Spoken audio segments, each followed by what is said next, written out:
Today, we're really getting into the opening weeks of World War II in the Pacific, specifically the air war over the Philippines. Right, and it's a period that, well, most people remember as just this catastrophic failure for the Allies. Yeah, the common wisdom, Mhm. that the Japanese pilots and their planes, especially that Mitsubishi Zero. The Zero, exactly, that they were just completely superior to anything the Americans, Australians, or British had in 41, 42. Unvetchable, basically. That's the story we usually get. Big technology gap, nothing the Allies could do. But there's this one figure, Lieutenant Colonel Boyd David Wagner. Our sources really focus on him. Okay. And he didn't just, survive that first onslaught. He actually challenged that whole idea that the American planes were just like sitting ducks. So he pushed back against that narrative. He really did. I mean, this guy became America's first ace of the war. First ace, wow. Yeah, and get this. He did it flying the Curtiss P-40 Tomahawk, a plane that a lot of people, even then, thought was obsolete before the fighting even started. The P-40. Yeah. Yeah, it doesn't have the glamorous reputation of, say, the Mustang later on. Not at all. But Wagner's success, it wasn't just luck. Our sources suggest it came down to his background, his unique understanding of, physics and engineering. Interesting. So he knew the plane differently. Exactly. He knew how to make it work, how to exploit the weaknesses the Japanese fighters did have. It's a fantastic story of how, brains and tactics can sometimes beat perceived tech advantages. Okay, so that's our mission today then. Let's unpack Wagner the man, the machine, the P-40, and the crazy combat that made him a legend. Let's figure out how he did it. All right, let's start with Wagner himself. Where did he come from? He was from a place called Nannyglow, Pennsylvania, small town, coal mining country. Okay. But what's really crucial isn't the geography. It's his education before the military. He wasn't your typical recruit straight out of high school. No. What did he do? He spent 3 years at the University of Pittsburgh, and he was majoring in aeronautical engineering. Ah, okay, so he had formal engineering training. Right. He didn't actually finish the degree, left to join the Army Air Corps. But those 3 years, that was his edge. That theoretical knowledge. So while other pilots just learned how to fly. Wagner understood why the plane flew. The physics, the stress limits, the aerodynamics. It gave him a completely different perspective on the machine. Set him apart, really. And I bet that showed up pretty quickly in his flying. Oh, yeah. Oh. He got a reputation fast. After cadet training at Randolph Field in 38, he went to the 27th Pursuit, reportedly, and he picked up this nickname, Buzz. Buzz Wagner. Okay, where did that come from? Well, there are a couple of stories, which is kind of fun. Shows you the kind of pilot he was. Oh. One version is he was just so incredibly skilled, so precise, they said he could take the camouflage off the roof of a hangar. Wow. That's confidence and Well, skill. Skimming things at high speed. But the other story, Yeah. the other story suggests he was maybe a bit more of a, let's say, a free spirit. Apparently, he got the name from literally buzzing other planes during training, like surprising unsuspecting aircraft, even commercial airliners, just for the thrill, maybe. Oh. Okay, so maybe a bit of a rogue element there too? Could be. Either way, it shows he was comfortable pushing the limits, right? From treetop level right up to the ceiling. He knew his machine. And that deep understanding, that engineering background, must have been absolutely vital when he got his hands on the P-40 Tomahawk. Critical. This is where we really need to dig into that whole myth of the Zero being unbeatable. Right, let's break that down. What was the actual difference physics-wise? Okay, so the P-40, it was heavier. Liquid-cooled engine, pretty rugged construction, thicker wings. Okay. The Zero, on the other hand, was all about maneuverability, especially at medium altitudes. And they achieved that by making it incredibly light, like dangerously light. How so? They sacrificed almost everything for weight savings. Armor plating for the pilot? Nope. Self-sealing fuel tanks? Nope. Structural integrity? Minimal. It was built to turn, not to take hits or handle high stress. So in a dogfight, what does that weight and design difference actually mean? It dictates everything, especially how an American pilot had to fight to survive. See, the P-40, because it was heavier, was faster in a dive. Gravity works. Right. Wagner, the engineer, he understood this. He knew a Zero pilot couldn't follow him in a steep, high-G dive. The Zero's wings might literally rip off. Or at least the controls would stiffen up massively from the aerodynamic forces. So the P-40's strength was its strength, its ruggedness. Exactly. Its rugged construction meant it could handle those G-loads. So that perceived weakness being heavier was actually its biggest tactical advantage, if you knew how to use it. Okay. Don't play the Zeros game. Precisely. Wagner got it. If you try to get into a turning fight with the Zero, a classic dogfight, you lose. The Zero's nimbler, lighter. Like a rally car versus a dragster, you said? Yeah, that's a decent analogy. The P-40 needed speed, straight lines, energy tactics. Wagner knew you had to use altitude, make one fast diving pass, boom and zoom hit hard, and then use that dive speed and structural strength to get away. Never hang around a turn. Fight the P-40's fight. He understood the limits, his and the plane's. So Wagner ends up in the Philippines. When did he get there, and what was his situation like initially? By December 1940, he was with the 17th Pursuit Squadron. And the equipment they had then. Wow. It really shows you how unprepared the U.S. was. How bad was it? Well, the Philippines was seen as this sort of strategic backwater. Important on the map, sure, but militarily. Kind of expendable. When Wagner got there, the squadron was flying Seversky P-35 and even Boeing P-26P shooters. P-26s, weren't those, like, ancient by then? Yeah. Open cockpit? Exactly. Technically, they were considered first-line fighters on paper, but that's just misleading compared to what the Germans and Japanese were flying. Completely obsolete. Not exactly confidence-inspiring. Not at all. Then Wagner takes command of the 17th in May 41. And his first big problem isn't the Japanese, it's just basic logistics. Getting things working. What kind of problems? Well, they moved the squadron to this tiny grass strip at Iba for gunnery practice, sort of remote. And there, they discover a huge issue. Which was? The guns on their planes, they didn't work properly. Wait, the guns just didn't work? Largely defective, yeah. Improper installation, bad adjustments from the factory or depots. It was a systemic failure. So they couldn't even practice shooting? Not effectively. They had to physically remove every single gun from its mount, fix it, adjust it, reinstall it, the pilots themselves or the ground crews with limited resources. That's unbelievable, right before a potential war. It tells you everything about the readiness level. And these faulty guns, this would plague them right into the start of the war. Imagine flying into combat knowing your main weapon might jam after the first shot. Yeah, terrifying. But politically, the view of the Philippines was changing, right? Yeah. Roosevelt started seeing it as more important. Yeah, big shift. Suddenly, it's supposed to be this key deterrent against Japan. So a military buildup starts. And the strategy changes, too. It did. The focus shifted towards strategic bombers, the B-17s primarily. The fighters, the pursuit squadrons, like Wagner's, were basically supposed to be interceptors, protecting the bombers.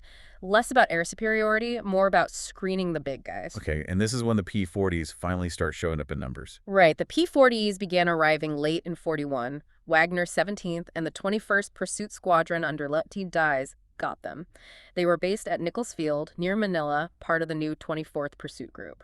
So new planes arrive, things must be looking up. You'd think so, but the readiness problems just continued. It was still chaotic, which leads to this really chilling meeting described in the sources. December 6th, 1941, just 2 days before Pearl Harbor. Who led the meeting? Colonel Harold George. And he basically sat his young pilots down and gave it to them straight. No sugarcoating. What did he say? He told them war was imminent, like days away. And he laid out just how desperate the situation was. They were outnumbered, the Japanese had more experience, shorter supply lines. Everything was against them. Did he give them numbers? He did. Said operational fighter strength was maybe 70 planes total. But even that number was shaky. How so? Well, take the 21st Squadron's brand new P-40Es. They weren't really combat ready. The engines hadn't been properly broken in yet, that slow timing process. Right. Critical for engine life and performance. Absolutely. And the gun problems, still there. Many hadn't been bore-sighted, meaning they wouldn't shoot straight. So on the eve of war, new planes they couldn't push hard, guns they couldn't trust, and pilots already worn out from alerts. Exactly. A recipe for disaster even before the enemy showed up. The tension must have been incredible. You mentioned pilots were on alert for days. Yeah, alert fatigue is the term used, sleeping by their planes. Wagner's squadron had even scrambled a few times in early December, trying to intercept some unidentified aircraft flying over Clark Field at night. Did they catch it? Nope. Unsuccessful. And that points to another big problem. Poor air-to-ground communication. They knew someone was probing, testing their defenses, but coordinating an interception was tough. Okay, so they're jumpy, tired, and then the news hits. Right. 4:30 a.m., December 8th, Philippines time. Word comes through. Pearl Harbor has been attacked. It's on. What was the immediate reaction? Scramble. Wagner's 17th Squadron was considered one of the few truly ready units. He led them up that morning, patrolling north of Clark Field. And crucially, the B-17 bombers also took off around 8 a.m. Smart move, get them off the ground. Yes, avoid being caught like sitting ducks. But then a critical, fatal miscalculation happens. What was that? The incoming Japanese bombers were spotted, but they didn't hit Clark Field first. They bombed Baguio up in the mountains. Okay, so maybe the main base wasn't the primary target. That seems to have been the assumption. Commanders thought the immediate threat to Clark had passed, so the fighters and, tragically, the B-17s were ordered back to Clark. Why back to Clark? To refuel and rearm. There was a plan to launch a counterstrike against Japanese bases on Formosa. Oh no. Landing the bombers back on the ground. It was the worst possible decision at the worst possible time. The Japanese second wave timed their attack perfectly. They hit Clark Field just as the B-17s were lined up on the tarmac, refueling. Total devastation. Pretty much. Immediate, catastrophic. Sources say all but 3 B-17s were destroyed or badly damaged right there, and those last 3 were lost later anyway. What about the fighters, the P-40s? They got hit hard too. Many were damaged by bomb shrapnel on the ground. Others were lost right after takeoff due to damage, engine trouble, or just running out of fuel in the chaos as pilots tried to scramble amidst the attack. In basically one afternoon, the core of American air power in the Philippines was wiped out. But Wagner's squadron, the 17th, they weren't at Clark during the main attack. Luckily, no. They were based further south at Nichols Field and were patrolling elsewhere that morning. They missed the absolute worst of the Clark Field disaster. A small bit of luck in a terrible day. And they had another bit of luck, or maybe good timing. Late on December 8th, orders came through for Wagner and Dies to move their squadrons away from Nichols Field. Where to? To secondary bases, like Del Carmen. Get dispersed, and that move, it probably saved them. Because Nichols Field was hit next. Very soon after. Around 3 a.m. on December 9th, Japanese bombers hit Nichols. Massive damage. If the 17th had still been there, well, it wouldn't have been good. So they survived the first couple of days relatively intact, but the overall situation was already collapsing. Exactly. Fuel was scarce, ammo was running low, the command structure was in chaos. They were basically on their own, a handful of fighters against overwhelming force. Okay, so the initial disaster is unfolding, but Wagner's squadron is still operational. What happens next? The fighting just gets more intense. December 10th, day 3, the 17th is in the thick of it. First, they're flying top cover for the few remaining B-17s trying to hit the Japanese invasion fleet off Vigan. Any success there? Apparently, yeah. The sources mention effective strafing runs that break up some enemy landing barges. Small victories, but important. But the big action was later that day. Oh, yeah. The afternoon saw this massive air battle over Cavite Naval Base, south of Manila. Both the 17th and the 21st squadrons tangled with Japanese bombers escorted by Zeros. And this was a tough fight. Brutal. And here's a critical detail.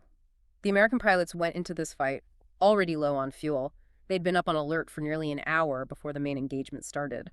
So they knew they were pushing their limits from the start. Absolutely. They knew they might not make it back, but they attacked anyway, trying to disrupt the bombing of the naval base. It was a desperate, short fight, maybe 15 minutes of pure chaos. And this leads to some confusion in the historical record, right? The kill controversy. Exactly. Some accounts, like from author Martin Caden, suggest the P-40s just couldn't get through the zero screen, didn't score much. But other sources disagree. Yeah. Others, like Walter Edmonds, describe a huge swirling dogfight where the Americans actually shot down more Japanese planes than they lost. So how do we square that? Why the different stories? Well, think about it. It's a chaotic melee. Everyone's low on fuel, focused on survival. Confirming kills is almost impossible in that situation. Right, you're not exactly watching where every bullet goes. No way, and the losses were heavy on the U.S. side, too. 3 pilots killed, at least 8 others crashed or bailed out, mainly because their tanks just ran dry. Official records in that kind of chaos, they break down. So, impossible to know the exact score, but it sounds like a furious battle. Definitely, and it's very likely, almost certain, that this fight over Cavite is where Wagner got his first couple of kills, even if they weren't officially confirmed right away. It proved the P-40s could fight even on fumes. Okay, so that's the big squadron action. But the mission that really made Wagner famous, the one that got him officially recognized as an ace, was a solo flight. That's right, the ace-making solo reconnaissance. This happened around December 11th or 12th, and it started with a really frustrating order from MacArthur's HQ. What was the order? Basically, stop trying to intercept enemy bombers. The losses were too high. From now on, the few remaining fighters were just for reconnaissance. Ouch. The pilots must have hated that, being turned into spotter planes. They did.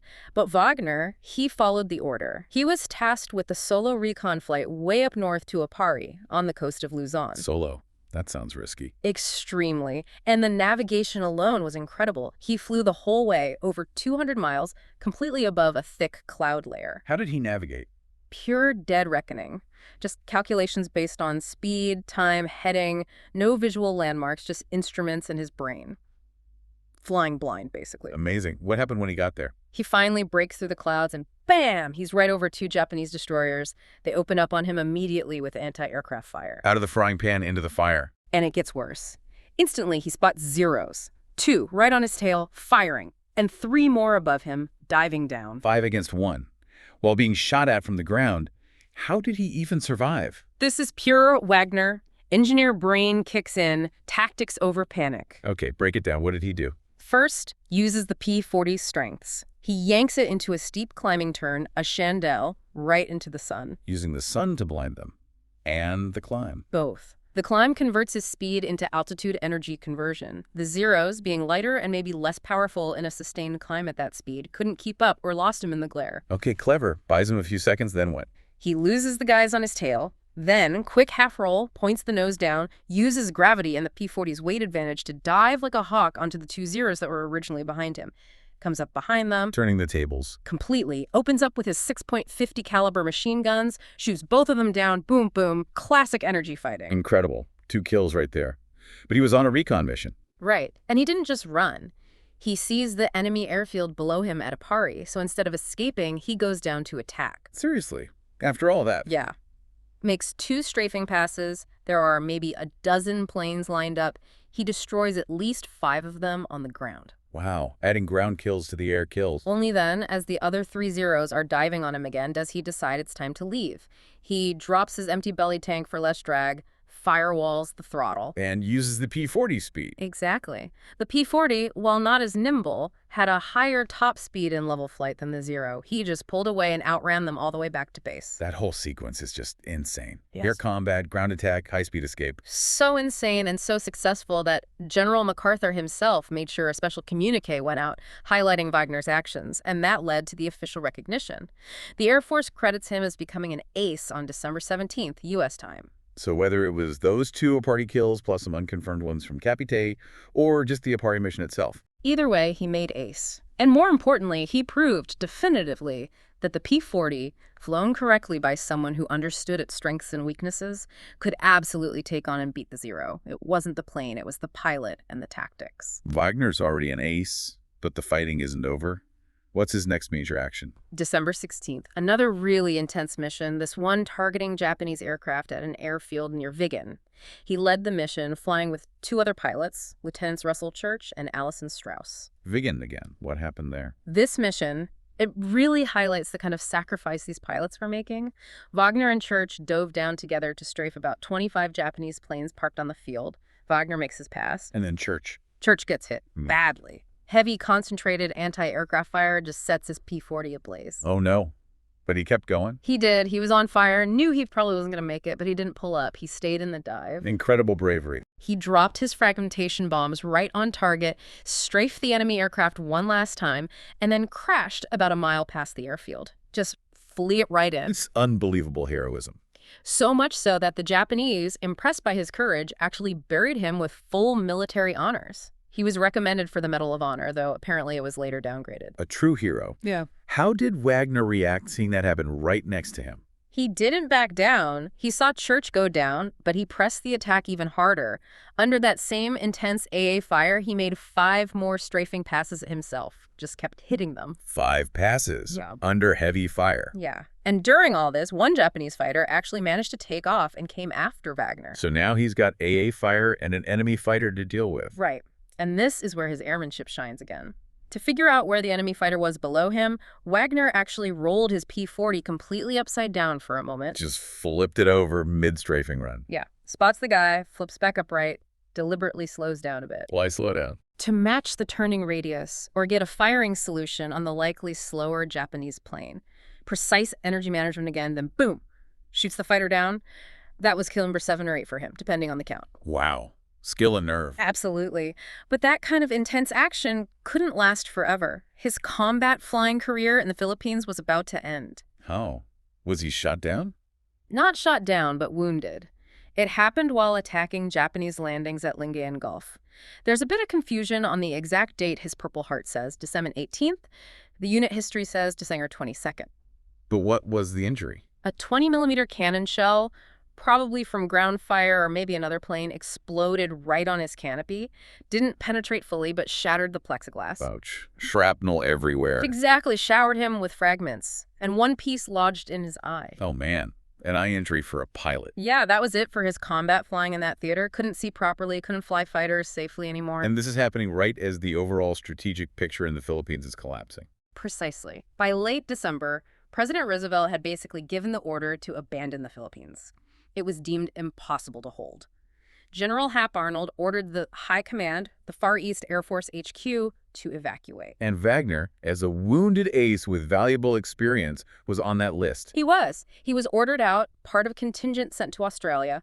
He finally left on January 2nd, 1942. Was the journey out difficult? Incredibly so. It wasn't just a simple flight. They had to fly super low, like treetop level, across Bataan to avoid Japanese patrols. So nerve-wracking. Then they had engine trouble over Borneo, had to ditch their plane and transfer mid-journey to a big, slow Navy PBY Catalina flying boat just to get to Java. A PBY. That must have felt like a sitting duck. Seriously. But they made it to Java, and from there, finally got passage to Australia. He was out of the fight, physically wounded, but he carried irreplaceable knowledge with him. Okay, so Wagner makes it to Australia, wounded but alive. What happens to him there? Does he recover? Yeah, he recovers, but he misses the next phase of the disaster, which was the fighting in Java. He, along with some other experienced pilots from the Philippines, like Grant Mahoney, were deliberately held back in Australia. Why hold them back? To form the core of new squadrons being stood up, their experience was too valuable to risk immediately, which was fortunate because Java was another debacle for the Allies. Huge P-40 losses there, planes destroyed, handed over to the Dutch who couldn't use them effectively, shipments sunk. Like the carrier USS Langley. Right, the Langley loss was a big blow, so Wagner avoids that. Yep. What's his new role? He's put in command of a new provisional unit, the 13th Pursuit Squadron. And promotions come fast now. His experience was desperately needed. How fast? By April 1942, just a few months later, he's a lieutenant colonel, reportedly the youngest LT colonel in the whole Army at that time. Wow. And around then, the term Pursuit Squadron officially changes to Fighter Squadron. His new job title becomes Director of Intercept for the Port Moresby area in New Guinea, a really critical defensive zone. Okay, New Guinea. New plane. Yeah. Or more P-40s. New plane. And a controversial one, the Bell P-39 Airacobra. Ah, the P-39. That's another one with a mixed reputation, right? Engine behind the pilot, big cannon in the nose. Yeah, definitely mixed. A lot of pilots didn't like it. It had weird handling sometimes because of the mid-engine design, and its biggest problem was high-altitude performance. It really lacked power up high because it didn't have a good supercharger. So not ideal for intercepting high-flying Japanese bombers. Not at all. That was its Achilles heel. But this is where Wagner's engineering brain comes in again. He didn't just dismiss the plane, he studied it, knew it inside and out. And he found strengths. He did. He recognized its limitations, no high-altitude dogfighting, but he saw it was actually pretty fast down low, very ruggedly built, even tougher than the P-40, and heavily armed with that 37mm cannon plus machine guns. So useful in the right circumstances. Exactly. He figured it was effective against bombers below about 18,000 feet, and against other fighters, especially Zeros, at low altitude, it could hold its own, maybe even had an edge in speed once it got going. So, like with the P-40, it was about finding the right tactics, Yeah. not trying to make it do something it wasn't designed for. Precisely. And he enforced this with strict orders. He told his P-39 pilots, "You do not dogfight, period. Especially not up high. Trying to turn with a Zero and a P-39 at altitude was suicide." So what was the strategy? Pure energy fighting, again. Boom and zoom, but maybe even more rigidly applied. Use the P-39's speed and toughness. Dive from above. Make one single high-speed pass on the enemy formation. Hit them hard with everything you've got. Cannon, machine guns. And then Get out. Use your speed to dive away or extend in level flight. Don't slow down. Don't turn back into the fight. Hit and run. Maximize your strengths. Avoid your weaknesses. Did it work? It did. The proof came on April 30th, 1942. Wagner led 13 P-39s on a strafing mission against the big Japanese bases at Lae and Salamaua in New Guinea. And they ran into Zeros. Yep. Brief air combat flared up, and Wagner himself claimed 3 Zeros shot down. 3 more, bringing his total up to 8 confirmed kills. A really significant score for that early, tough phase of the war. But that was his last combat mission, right? Because of his eye. Tragically, yes. During that mission, another piece of plexiglass, maybe from his own canopy flexing or debris, re-injured his eye. Compounded the damage from the first wound in the Philippines, that was the end of his combat flying career. Such bad luck. But his tactical legacy in New Guinea was already set. Absolutely. His P-39 tactics really set the template for the air war there. And a big part of that was recognizing the value of strafing. Attacking planes on the ground. Yeah, Wagner understood. A plane destroyed on the ground counts just as much as one shot down in the air, maybe more, because it never even gets a chance to fight. So his units hammered Japanese airfields constantly. And were the P-39 tactics successful in terms of pilot survival? Very much so. Because they avoided those swirling dogfights, and because the P-39 was so tough, pilot losses were relatively light compared to the damage they inflicted. Guys might get shot up, but they often made it back or survived a crash landing. Wagner proved that even a supposedly inferior plane could be a winner with the right leadership and the right tactics. Okay, so Wagner's combat flying is over due to the eye injury. What happens next? He's a decorated ace, a lieutenant colonel, but grounded. Well, the timing coincided with a major change in command. General George C. Kenney arrived in July 42. He became MacArthur's top air commander, his air boss for the Southwest Pacific. And Kenney had new ideas. He did, and one of his first priorities was to rotate the exhausted veterans, especially the guys who'd survived the Philippines campaign, back to the United States for rest, but also to spread their knowledge. So Wagner was sent home. Did he want to go? He actually protested. He wanted to stay in a combat command role, despite the eye injury perhaps limiting him to ground command. He felt his place was still there. But Kenney overruled him. Yeah. Kenney recognized Wagner wasn't just a pilot. He was that rare combination of pilot and engineer. He told Wagner his understanding of Japanese aircraft and the tactics needed to beat them was more valuable back in the States, feeding into fighter design and production. Makes sense. Use his brain where it could have the biggest impact. Exactly. So Wagner gets reassigned. And it's a perfect fit, really. Engineering liaison officer at the Curtiss aircraft plant in Buffalo, New York. Back to the P-40 source. Right back where they were building them. He was tasked with taking all that hard-won combat experience, what worked, what didn't, how the planes handled under stress, insights into enemy capabilities, and feeding it directly back to the engineers designing and improving the fighters. A vital feedback loop. He was bridging the gap between the front line and the factory floor. Perfectly put. Yeah. He had this unique perspective that almost no one else had. An invaluable asset. Which makes the way his life ended just incredibly abrupt and kind of baffling. It really is tragic and mysterious. It happened on November 29th, 1942. He wasn't in combat, wasn't even overseas anymore. What was he doing? Just a routine flight. He took off from Eglin Field in Florida, flying a P-40, maybe a test model, or just ferrying it, heading for Maxwell Field in Alabama. He just disappeared. Vanished. He never arrived. A search was launched, but the area was difficult swamps, dense woods in the Florida Panhandle. How long did the search take? It took 6 weeks. 6 weeks before they finally located the wreckage in January 1943. About 25 miles from Eglin Field in a really swampy, inaccessible area. And the wreckage told a story. A grim one. The key finding mentioned in the sources is the way the plane hit. The nose was buried deep in the ground. Meaning it hit at a very steep angle, almost vertical, a high-speed, high-energy impact. Could have been a lot of things. Sudden structural failure. Maybe he was testing something that pushed it too hard. Maybe sudden pilot incapacitation. We just don't know. And the cause was never determined. Never made public anyway. The sources are clear on that. No determination of the cause of the crash was ever made public. Maybe the investigation was inconclusive because of the state of the wreckage or the difficulty accessing the site. Maybe findings were classified because of his liaison role. We don't know. So the wreckage was just left there? Largely, yes. Recovery was difficult. Only partial remains were found. It's a really sad, abrupt end. He survives all that insane combat in the Philippines and New Guinea, only to die in a routine flight back home. But his legacy, especially from that early war period, is secure. Oh, absolutely. He's remembered as America's first ace of WWII. He set a standard. He showed what was possible. The units he led or influenced, like parts of the 8th and 35th Fighter Groups, went on to have incredible combat records, built partly on the tactical foundations he helped lay. Hashtag outro. So looking back at Boyd Wagner's story, Yeah. it really flips the script, doesn't it? Yeah. It wasn't just about the hardware, the planes. Not at all. His whole career, from that engineering background to his combat success, it just hammers home that understanding the physics of flight, the limits of your machine, and the enemy's machine.